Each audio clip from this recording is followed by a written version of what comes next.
We've looked at all 4 ways in which men or humanity differs from animals, and we saw the significance of those. And we spent a lot of time talking about gender and sexuality, looking at the 3rd and the 4th way that the creation of man differ from animal. Now we want to go to the 5th one, and this 5th one is really, really very, very important. This 5th one is huge. Is the fact that it is only humanity, it's only man and woman that were created in the image of God. So this is going to really be very important, taking this teaching forward. But before we do that, before we go to number 5, we need to take a break, because we want to look at other matters arising in creation story, and we also want to look at some deep mystery that are connected to the creation story. And this is going to key us nicely into number 5, the fact that the man and the woman were created in the image of God. Why was that? What is the implication of that? What exactly is the image of God in man? And why is that really so important to us? So we are going to read Genesis chapter 1. We read from verses 1 to 3. In the beginning, God created the heaven and the earth, and the earth was without form and void, and darkness was upon the face of the deep, and the Spirit of God moves upon the face of the waters. And God said, "Let there be light," and there was light. Exodus chapter 20, verses 8 to 11. You will remember this was in the middle of the 10 commandments. Remember the Sabbath day to keep it holy. 6 days shall thou labor and do all thy works, but the 7th day is the Sabbath of the Lord thy God. In it thou shalt not do any work, thou, nor thy son, nor thy daughter, thy manservant, nor thy maidservant, nor thy cattle, nor thy stranger that is within thy gate. For in 6 days the Lord made heaven and earth, the sea, and all that in them is, and rested the 7th day. Wherefore the Lord blessed the Sabbath day and hallowed it. So what we want to do today, like I said, before we move on to number 5, before we move on to look at man, the man and the woman, humanity, before we move on to humanity as the image of God. Okay, before we do that, we want to look at this mystery. This mystery, there are some matters that we want to consider that arises from the creation story. And number 2, we want to look at some deep mysteries from creation story. Let's start this way first, okay? Some matter arising. Obviously, some science so-called want us to believe that man is evolved from other animals, other animal life, and you've been taught about some of this in school, how we evolve from little form of animals up till the apes and then the animal. Okay, the truth is this, that when you read the scripture, the Bible says, and we have shown it very, very clearly, that the creation of man was absolutely unique. Okay, we've seen 5 different ways in which the creation of man was unique. Having said that, you will see that there's a sense in which there's a continuity between the creation of animal and the creation of man. On the 6th day, you will notice that some animals were created on the 6th day. Okay, some animals were also created on the 6th day, the same day that man was created. Also, we realize that the body of man was created from where? From the ground. So there is a sense in which there is a continuity. So it's not a sharp break. There's something about man that came from the soil. And that is very, very important for us to establish, okay? There's a part of man, our body shares this material world from which the animals were also created. So there's a sense in which a part of man share the same materials, share the same experience that animals also share.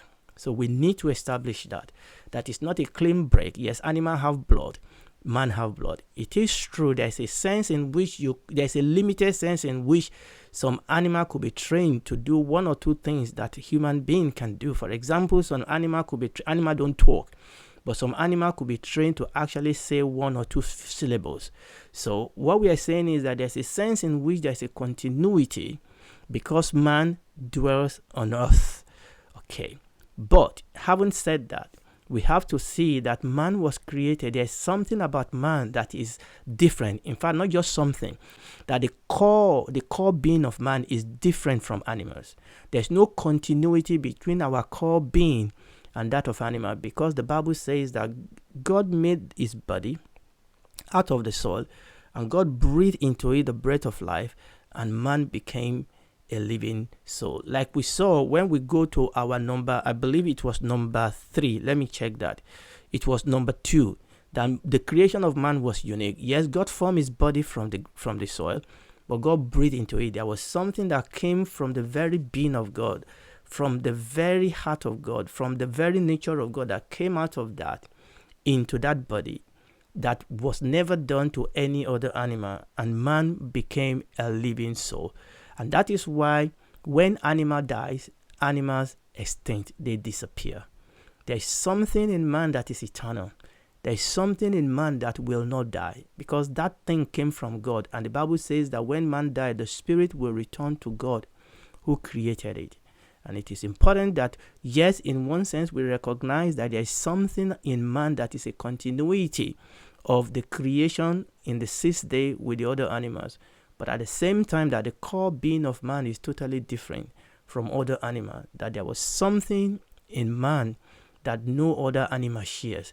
Or rather, let's put it positively, that there is something in man that man shared with the nature and the being of God that separate him from other animals. And we will see that it is that being that actually causes man to have dominion. It is by the reason of that which we share with God that no other animal shares that makes man to be given the dominion and to reign, to have dominion over other animals. And this is very, very important.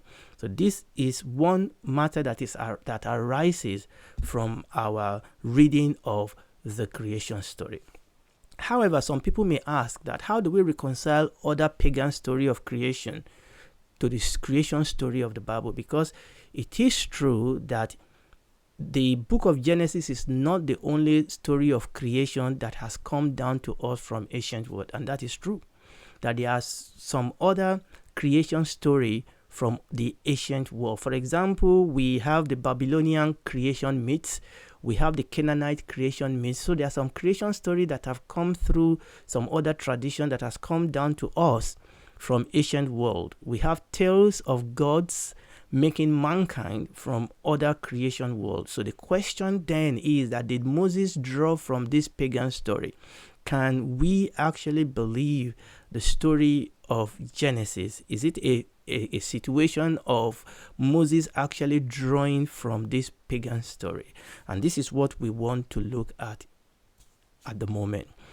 Now, when you look at all these creation story, all this pagan creation story, I've given you a sample from those that came to us from Babylonian tradition, those that came down to us from the Canaanite tradition, and there are some other creation story from other traditions, from other pagan tradition.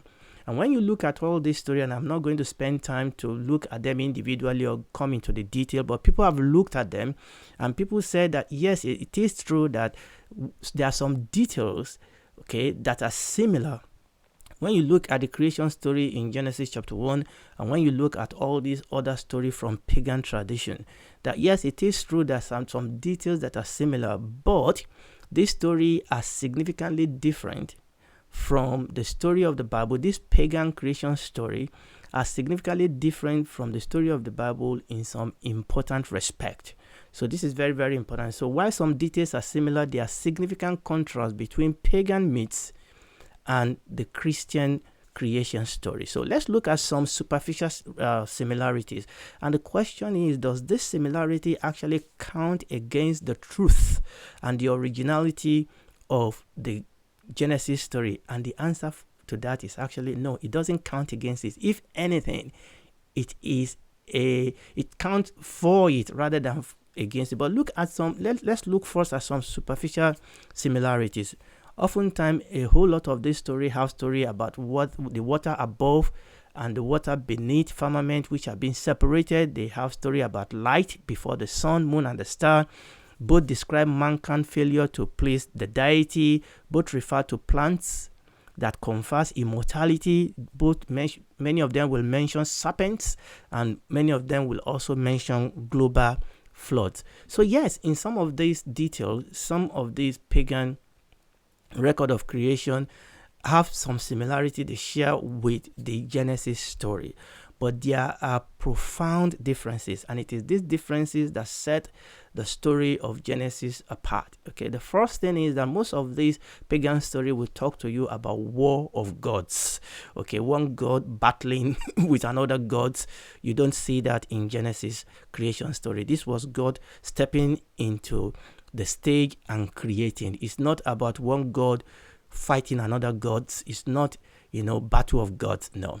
Also, when you read a lot of this pagan story, you will see some of this story will describe natural elements as gods, the gods of thunder, the god of iron, the gods of this and the gods of that. You don't see that in the Genesis creation story. Is all about God. God is the main character in this story. And by the way, is the only character. Yes, he brought in other people. This is the main character of the story. So you don't see this issue of, gods of the elements of this world, God of thunder, God of sun, God of moon, God of iron, and all those things, and gods fighting in creation. You don't see that. Also, in a lot of this creation story, in pagan tradition, you will see that creative activity is often interlocked with sexual activity, but Genesis does not describe God's creation in this way.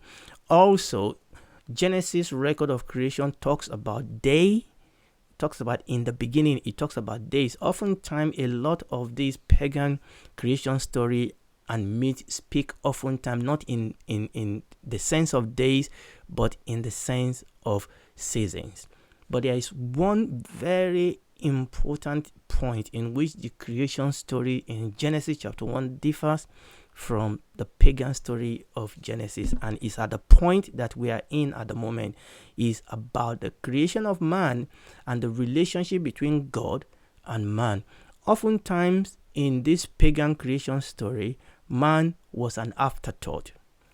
Oftentimes in this creation story, man was an afterthought. The humanity was an afterthought, and oftentimes man was portrayed in this story as slaves to the race of the gods. So, and that is not the story that you see in Genesis. In fact, as we will see, that the story of Genesis, the high point of the story of creation in Genesis chapter 1 is the creation of man. That was the crescendo. You have a feeling when you read Genesis chapter 1 and you read the story of creation that it was building up to the creation of humanity.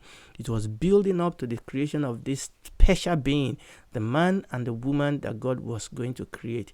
They were the crown jewel of God's creation, that everything just seems to be moving towards this high point of the creation of man. That God had man, God had humanity, God had the man and the woman in mind when God started creating the world, when God created the universe, and when God created the things on earth. Man in Genesis creation story was not an afterthought. And man was not created as a slave to the race of the God.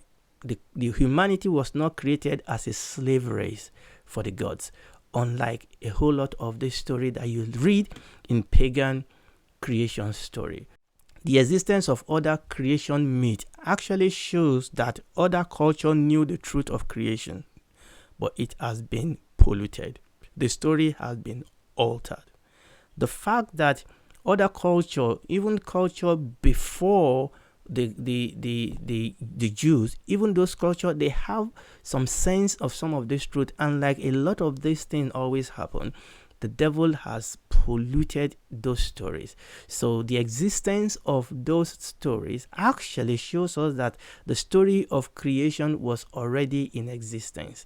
Okay, the existence of other creation myth actually shows that other culture knew the truth of creation, but their story has been altered, their story has been corrupted, and what God has done for us is to actually give, in Genesis chapter 1, to preserve for us the true story of creation, that God stepped at the edge of nothingness and God started creating. He created the universe, and then he stepped on earth and he created, man in the Garden of Eden. First of all, he created all the things in 6 days, and on the 6th day, he created his man and his woman. because there's something very, very important about these two beings. So it is very important for us to understand that. So we are looking, what are we doing now? We are looking at matters arising from this creation story. Yes, we've only dealt with the 4 ways in which the creation of humanity, the man and the woman, was different from other animals, and we have seen the continuity and the contrast between the animals and man. Man is different from animal in a profound way, in an important way. Having said that, there are some things we share with the animal kingdom with respect to our body, with respect to the fact that God created the body from the soil, from the ground. But no animal share the image of God. There's a sense in which man is different from animal. And like I said, putting it positively, man and only humanity, when I say man, I'm talking about the man and the woman. Humanity only share the image of God. And it is in that very important and significant way that man differs from other animals. And it is that image of God in humanity that actually gave them the dominion, the right to have dominion over the fish, over the birds, and over all animals. Praise the Lord. Now, before we go today, I'm going to introduce another thing I want us to talk about before we go to number 5. So we also want to talk about some mystery that we see in the Genesis story. Now, one of the things, what we are doing here is that we are looking at stories. Now, when you read a good story, good writers and artists, they put careful thought into what they create and how they create it. And when you read very good story, when you read good stories or good books, or when you look at good picture that is painted by good artists, what you will see is that there will be subtle patterns in the story or in the art that is not obvious when you look at it before. And we see the same thing in the scripture, because God is the greatest writer, is the greatest artist. And when you look at the Bible, you will see this pattern. And that is one of those patterns I want to bring out. You will see this throughout the scripture. But in the Genesis story, there are patterns. There are patterns that you can actually connect and trace through the whole Bible. There are patterns that are established in the creation story in the Bible that sometimes when you look at it at first, you don't see the pattern. But when you look at it closely, when you look at it carefully, you'll begin to see this pattern. The pattern works to unify the entire work. The pattern works to connect various parts of the work, whether you're talking about art or whether you're talking about literature. This pattern helps you to connect various areas of the work and also to unify it. So this pattern draw attention also to important point. So it is important for me to say this because the Bible is not an exemption. When you read the Bible, because God is the greatest writer, because God is the greatest author, because God is the greatest artist, you see that in this Bible masterpiece, called the Bible, you will see patterns. You will see this point of importance where part of the Bible connects with each other. This pattern that allow us to connect the entire work as a whole. And this is one of the things I want to point to before we finish today. So the Bible is full of pattern. When you look at characters in the Bible, relationship, actions, object, instruction, celebration, and things like that, okay, you will see that some of the things we take for granted, the story there, the character there, some relationship there, some action, some object, some instruction, even celebration of the Jews, the feast, the things they do in the temple or when it was 10th temple, a whole lot of these things are patterns. They are patterns that, number one, tells us importance of what we are reading and also connect us to some other part of the Bible and also help us to look at the work as an entire and a uniform whole. So when you look at all these patterns, when you look them together, they help us to see the unification of this epic story that we are reading. This work of God that we are reading from the beginning to the end, you will see the unity. The unity is brought to us when we understand and know and walk with this pattern. Praise the Lord. So this pattern makes the passage to come alive and print his theme upon our heart. So when you look at this pattern, it makes the work to come alive. It's not a drag. When you see the intricacy, when you see the connection between the story of the Old Testament and the New Testament, between the story of Abraham and the story of Jesus, between the story of Joseph and the story of when you see this connection between Israel in Egypt and the church, when you see all this connection, it makes the work to come alive, and also it begins to help us to get a handle of the theme and the story that run through the scripture. Sometimes these patterns are obvious because the same word are used in different parts of the story. Sometimes that is obvious, but other times it is not as obvious. Other times it is subtle, and it requires careful study to connect the pattern. Maybe sometimes understanding the culture, sometimes understanding the word that was used. So sometimes these connections are obvious. Sometimes those connections are actually interpreted for us in the scripture. Sometimes they are not. Sometimes we need to study closely the scripture for us to be able to see this connection. So I'm going to talk about one or two of these connections, but I'm not going to do that today. I'm going to stop now by the grace of God. So when we come back the next time by the grace of God, I'm going to look into some of these connections in the book of creation and see how that is connected to the rest of the scripture. Just a few of them that we are going to connect together in the book of Genesis, and that makes the word to come alive, and then we can take it off from there. Praise the Lord. Now, if you are listening to me today and you don't know Jesus Christ as your Lord and Savior, you need to do, because God loves you. For God so loved the world. God loves you enough to give his life for you. Why did he do that? Because that was the only way. There's no other way for him to help us, because we are destined for hell. We are destined for destruction. And the only just way he could deliver us is by sending his son. Now, it cannot force salvation on you. You have to accept. You have to come and admit that you are wrong and accept the gift of salvation that he has created. Ask Jesus to come and be your Savior. Will come. He will be your Savior. He will take that heart that is dead out of you and give you a new heart, give you his spirit, become your brother and your father. He will walk this walk with you. And when this is all over, you will spend eternity with him in the new earth and the new heaven. Please do it today. Tomorrow may be too late.